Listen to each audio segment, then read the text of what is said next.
Anak ini telah meminum air saya di bawah pohon itu. Sekitar 10 menit dari dia berhenti di dekat pos gowalet itu, tiba-tiba si Asep ini nyinden. Dan dia sambil nunjuk jurang, sambil bilang, "Mampir dulu yuk ke rumah gue."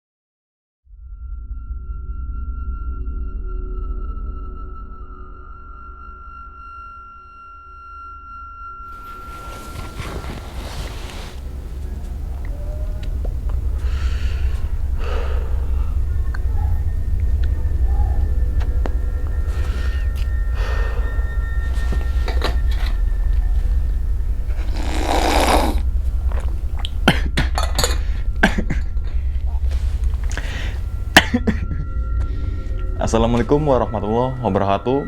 Salam sejahtera untuk kita semua. Kembali lagi bersama gue Sumar Adi Wijaya atau biasa dipanggil Umang dalam segmen Kisah Mistis Pendaki. Marhaban ya Ramadan, bulan suci kembali tiba. Saat yang tepat untuk mensucikan diri dari segala dosa. Mohon maaf lahir dan batin, selamat menunaikan ibadah puasa. Pada kesempatan kali ini, atau pada video kali ini, gue akan membawakan sebuah cerita dari Ayu. Ayu ketika melakukan pendakian ke Gunung Cermai melalui jalur Linggarjati pada tahun 2011. Langsung aja kita masuk ke ceritanya. Jadi, pada tahun 2011, Ayu ini bersama 6 rekannya, jadi total itu 7 orang, yang dimana 3 cewek dan juga 4 cowok. Dari ke-7 orang ini, terdapat 3 orang yang berpostur tubuh gendut tuh. Saat itu, rombongan Ayu langsung mulai pergerakan nih, dari Indramayu menuju ke base camp Linggarjati, atau tepatnya itu di daerah Kuningan, Jawa Barat. Singkat cerita, dia sampailah di base camp Linggarjati itu sekitar jam 1 malam tuh. Di situ langsung rombongan Ayu istirahat sejenak, dan juga ada beberapa temannya yang packing ulang tuh. Di jam 7 pagi, si Asep langsung berinisiatif untuk mengurus Simaksi. Akan tetapi loket Simaksi itu masih tutup tuh. Jadi loket Simaksi itu buka sekitar di jam 9 pagi. Sambil nunggu loket Simaksi itu buka, rombongan si Ayu ini juga packing lagi ya, packing ulang karena semalam itu sleeping bag yang udah di packing dikeluarin lagi tuh. Nah, waktu menunjukkan di jam 9 pagi, si Asep kembali lagi tadi ke loket Simaksi dan mengurus Simaksi. Bahwa dia ketika naik Gunung Cermai 3 hari 2 malam dan melintas. Jadi dia naik Linggarjati, turun Palutungan dengan durasi 3 hari 2 malam. Nah, jam menunjukkan di jam 10 pagi. Rombongan Ayu ini mulai pergerakan tuh dari base camp menuju pos 1. Nah, dari base camp menuju pos 1 ini bisa dikatakan treknya itu masih jalanan aspal. Kanan kirinya perkebunan warga, dan sekitar 1 jam rombongan Ayu ini sampai di pos 1 Cibunar. Nah, pos 1 Cibunar ini juga ada seperti air ya, bukan seperti air tapi kayak tempat penampungan air gitu. Karena kenapa? Karena di Gunung Cermai ini dari bawah sampai atas bener-bener nggak ada air. Jadi mau nggak mau, suka nggak suka, pendaki itu diwajibkan membawa air atau membawa stok air dari bawah. Nah, kita lanjut lagi ke ceritanya. Saat itu sampai di pos 1, si Asep, yang cowoknya nih, ada Asep, ada Dodi, ada Tono, dan juga Heru, langsung tuh ke tempat penampungan air itu dan mengisi dirijennya dia tuh. Jadi 4 dirijen yang berukuran 5 liter ini dibawa oleh teman cowoknya. Sedangkan yang ceweknya itu yaitu Ayu, Silvi, dan juga Tasya hanya membawa botol air mineral yang ukuran 1,5 liter. Jam menunjukkan di setengah 11, jadi sekitar 30 menit dia berada di pos 1 Cibunar tuh. Dia mulai pergerakan menuju pos 2, yaitu Liung Datar. Nah, trek dari pos 1 menuju pos 2 ini, atau pos Cibunar menuju ke Liung Datar itu, kanan kirinya hutan pinus dan juga banyak banget pohon pisang. Akan tetapi, saat pergerakan dari pos 1 menuju ke pos 2, si Asep ini ngeluh terus tuh. Dikit-dikit berhenti, dikit-dikit minta break, Karena kenapa ya tadi? Karena postur tubuh si Asep ini gendut dan juga dia membawa Drigen 5 liter kan. Jadi ya bisa dibayangin lah teman-teman, dengan postur tubuh gendut sedangkan dia juga membawa berat ransel itu bisa dikatakan lumayan lah. Situ Asep kayak berhenti dulu deh. Jadi pergerakan dari pos 1 Cibunar menuju Liung Datar itu bisa dikatakan sangatlah lama dengan durasi hampir 3 jam. Singkat cerita, sampailah di pos 2 Liung Datar. Di sini rombongan ceweknya ini ya, yaitu si Ayu, Silvi, Tasya mengajak rekan cowoknya ini untuk sholat zuhur. Ketika Ayu ngajak nih teman-teman cowoknya itu untuk sholat zuhur terlebih dahulu, tapi 4 rekannya ini yang cowok nyender-nyenderan tuh di pohon tuh, bisa dikatakan mager lah. Saat itu karena 4 rekan cowoknya ini bisa dikatakan nggak mau sholat gitu kan, jadi yang sholat zuhur itu hanya si Ayu, Silvi, dan juga si Tasya tuh. Dia sholat di sisi sebelah kanan pos Liung Datar. Selesai sholat, dia packing lagi tuh mau kena, karena udah kelamaan nih di pos 2 Liung Datar. Si Dodi ini mengajak temannya, udah yuk kita naik lagi, kita jangan sampai ketemu malam, dia bilang gitu. Dan target dia adalah bermalam di pos Pangalap. Nah, saat itu dia mulai pergerakan kembali tuh dari pos Liung Datar menuju ke pos Kondang Amis, atau dari pos 2 menuju ke pos 3. Di sini yang tadinya si Asep itu ngeluh-ngeluh mulu, tiba-tiba si Asep tuh lari ke atas dan membawa golok, sedangkan temannya itu bengong. Karena kenapa bengong? Ya karena dari bawah si Asep ini kan tadi ngeluh-ngeluh mulu gitu. Si Ayu, Silvi, dan juga Tasya kagum tuh saat itu. Wih, gila, Asep cepet banget, tiba-tiba kayak semangat gitu. Nah saat itu Heru langsung menganalisa bahwa si Asep ini bukan beneran Asep gitu. Karena kenapa? Karena si Heru itu dia memiliki atau bisa menguasai ilmu-ilmu yang bisa dikatakan hal-hal gaib lah. Saat itu juga Heru langsung ngejar si Asep, dan sekitar 10 menit dari titik lokasi dia lari, baru si Asep itu kepegang. Kenapa sih? Karena dia lari sambil bawa golok, takutnya ketika ada pendaki yang turun bisa tebas-tebasin kan, kayak gitu. Ketika Heru tuh megang si Asep, ternyata si Asep ini kesurupan. Dan sekitar 5 menit setelah Heru ini memegang Asep, barulah teman-temannya itu nyusul tuh, baru ke tempat si Asep itu yang dipegang sama Heru tuh. Dan di situ diajak interaksi sama Heru. Karena apa? Karena tadi si Heru ini bisa dikatakan sedikit bisa lah menangani hal-hal atau menangani orang-orang kesurupan saat itu. Nah, ditanya sama Heru, berinteraksi ya, coba berinteraksi. Tiba-tiba sosok yang memasuki tubuh Asep nih ngomong, anak ini telah meminum air saya di bawah pohon itu. Heru nanya lagi tuh ke si sosok memasuki tubuh si Asep itu, pohon yang mana? Dan si Asep sambil nunjuk ke arah bawah pohon yang itu. Dan si sosok ini ngomong lagi tuh, kenapa kalian gak sholat? Saya nyesel ketika dulu masih hidup saya gak sholat. Nah saat itu juga Heru mencoba menetralisir sosok yang memasuki tubuh Asep ini, supaya sosok ini keluar dari tubuhnya tuh. Ternyata si Asep ini kesurupan pendaki yang pernah meninggal di Gunung Cermai. Sekitar 5 menit ketika Heru membacakan sebuah ayat kursi entah itu apapun, sosok ini hilang atau pergi dari tubuh si Asep, dan Asep langsung terjatuh pingsan. Singkat cerita, dia mulai pergerakan kembali tuh menuju ke pos 3 Kondang Amis. Dan sampailah di pos 3 Kondang Amis itu sekitar jam setengah 3. Di sini mereka gunakan untuk beristirahat, dan si Heru ini sambil mengcover si Asep. Jangan sampai Asep ini bengong lagi tuh.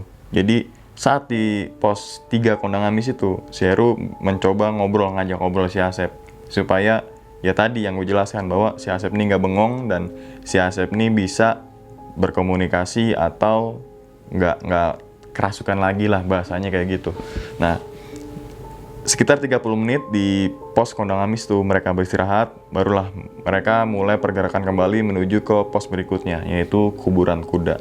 Nah dari pos Kondang Amis menuju ke pos kuburan kuda itu jalannya bener-bener terjal, bisa dikatakan atau bisa dibilang dengkul ketemu sama mulut, kayak gitulah, dengkul ketemu sama dagu. Jadi bener-bener tingkat kemiringannya atau tingkat vertikalnya itu benar-benar vertikal tuh.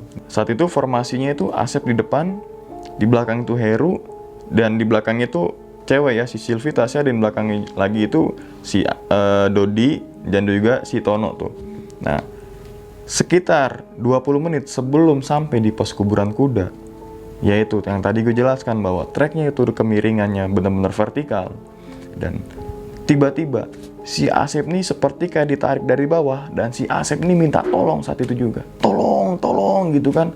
Nah, karena si Heru posisinya di belakang dan juga si Ayu, Sylvie, Tasya, jadi dia bener-bener ngeliat langsung kalau si Asep itu emang kayak ada yang narik dari bawah tuh. Langsung si Heru juga lari ke atas dan kayak nahan si Asep itu dari bawah, dan itu keadaan si Asep nggak kesurupan. Normal, diajak ngobrol juga normal. Dan saat itu, sekitar 20 menit setelah kejadian Asep seperti ditarik dari bawah, sampailah di pos kuburan kuda itu sekitar waktu maghrib. Dan si Asep langsung ngomong bahwa, kita jangan nerusin perjalanan nih. Kita jangan nerusin pergerakan. Di situ karena leadernya itu adalah Heru. Jangan, Sep. Kita kalau bermalam di kuburan kuda, terlalu jauh gitu untuk ke arah puncak. Dan saat itu juga Asep langsung ngomong lagi bahwa, jangan.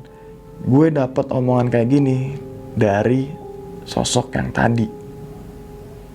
Sosok yang tadi kemana sih? Berarti adalah sosok pendaki yang pernah meninggal di Gunung Cermai. Saat itu juga semua rekan si Asep ini bisa dibilang nurut ya apa kata si Asep. Untuk apa sih? Untuk mencegah hal-hal yang bisa dikatakan resiko, hal-hal yang bisa dikatakan berbau dengan mistis. Dan karena si Ayu, Sylvie, dan juga Tasya sebelum naik Gunung Cermai itu dia searching akan legenda dari kuburan kuda atau pos kuburan kuda itu, bahwa ya sering kali gitu hal-hal seperti itu ditemukan oleh pendaki di pos itu, apalagi saat itu maghrib kan. Oke, kita balik lagi ke ceritanya. Saat itu juga rombongan si Asep atau rombongan Ayu ini mulai membuat tenda tuh, dia membawa kapasitas 2 tenda. Jadi yang satu tenda untuk cewek 3 orang, si Ayu, Sylvie, dan juga Tasya. Yang satunya lagi itu 4 cowok, yaitu si Asep, Tono, terus Dodi, dan juga si Heru. Saat malam itu tidak terjadi hal-hal apapun, akan tetapi si Heru mencoba mengcover si Asep. Supaya apa? Supaya si Asep ini nggak kejadian atau nggak terulang lagi nih kejadian yang dia kerasukan tuh. Sekitar jam 7 pagi, rombongan si Ayu ini mulai bangun, dan saat itu memang mimik muka dari si Asep ini fresh gitu. Dia nggak trauma atau tidak kecapean saat itu, dan langsung saat itu cewek masak-masak, sedangkan cowoknya ini membongkar tenda tapi yang semalam dia tidurin nih. Dan sekitar jam 10 pagi dia mulai pergerakan lagi tuh menuju ke arah puncak. Berarti trek yang pertama dia laluin atau pos yang pertama dia laluin berarti adalah pos Pangalap. Pos Pangalap ini bisa dibilang tempat favorit para pendaki. Karena kenapa? Karena luas, itulah hanya luas, dan jarak dari pos Pangalap menuju ke puncak itu nggak terlalu jauh tuh. Singkat cerita aja, sampailah di pos Pangalap saat itu juga. Di jam berapa? Di jam 12 siang. Nah, di sini seperti biasa yang tadi, bersirahat gitu kan, cowoknya juga ngerokok-rokok, dan si Asep tetap di cover sama si Heru saat itu juga. Nah, sekitar 30 menit dia mulai pergerakan kembali tuh dari pos Pangalap, berarti menuju ke tanjakan Seruni. Di sini juga Asep tidak ada kejadian apa-apapun itu, rombongan Asep atau rombongan si Ayu ini juga nggak ada kendala apapun itulah. Lancar-lancar aja sampai singkat cerita di tanjakan Seruni itu sekitar di jam 2 siang. Dan di tanjakan Seruni ini lagi dan lagi si Asep ini mengeluh tiba-tiba saat itu juga, dan bilang ke si Heru bahwa, Her, gue dikasih pertolongan mulu sama yang tadi. Kasih pertolongan apaan? Dia bilang ke gue kalau mau gak dibantuin.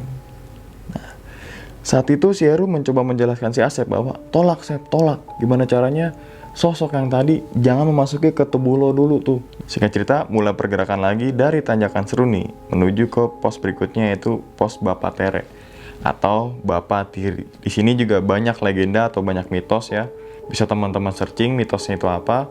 Singkat cerita juga sampailah di pos Bapak Tere itu sekitar memasuki jam setengah 4 sore.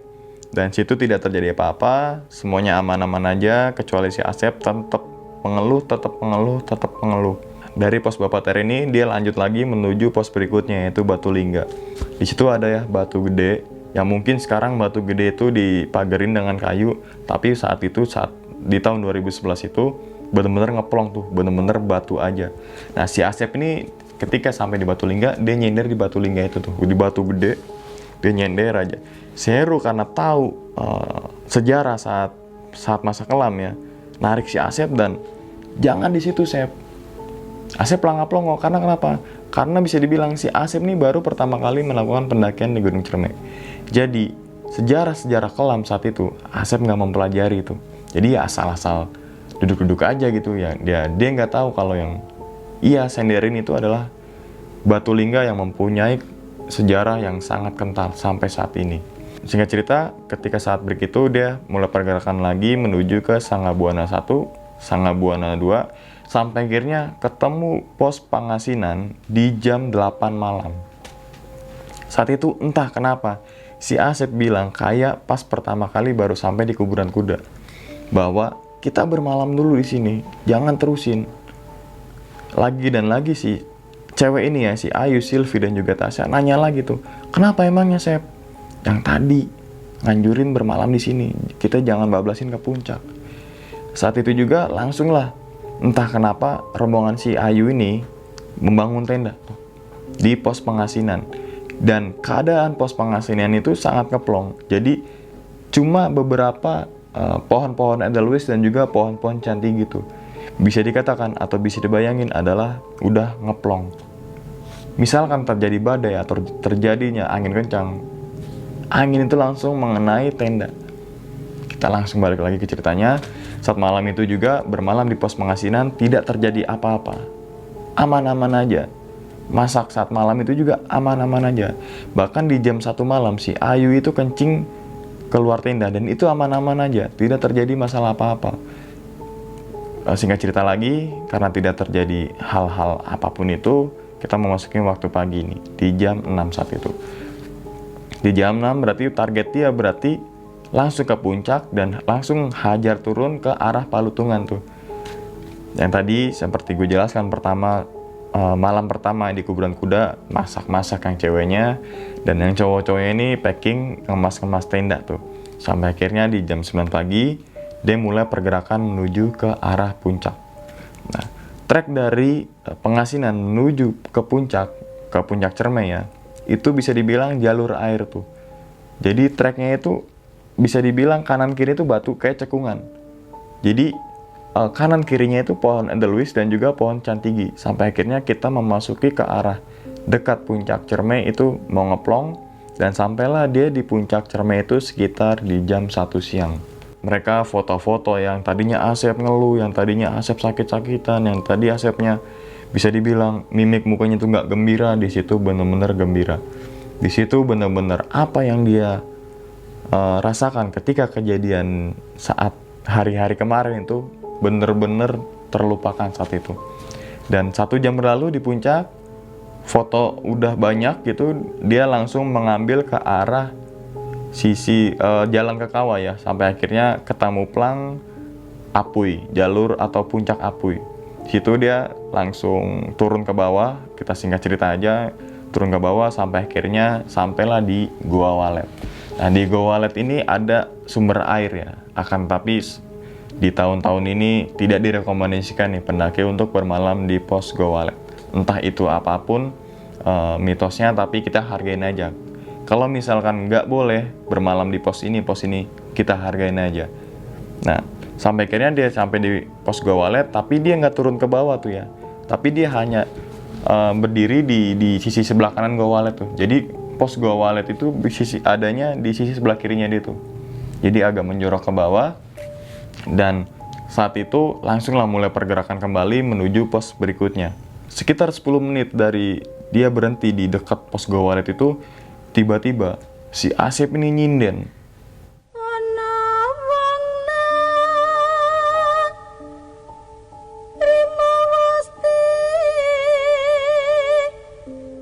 Dan dia sambil nunjuk jurang, sambil bilang, mampir dulu yuk ke rumah gue.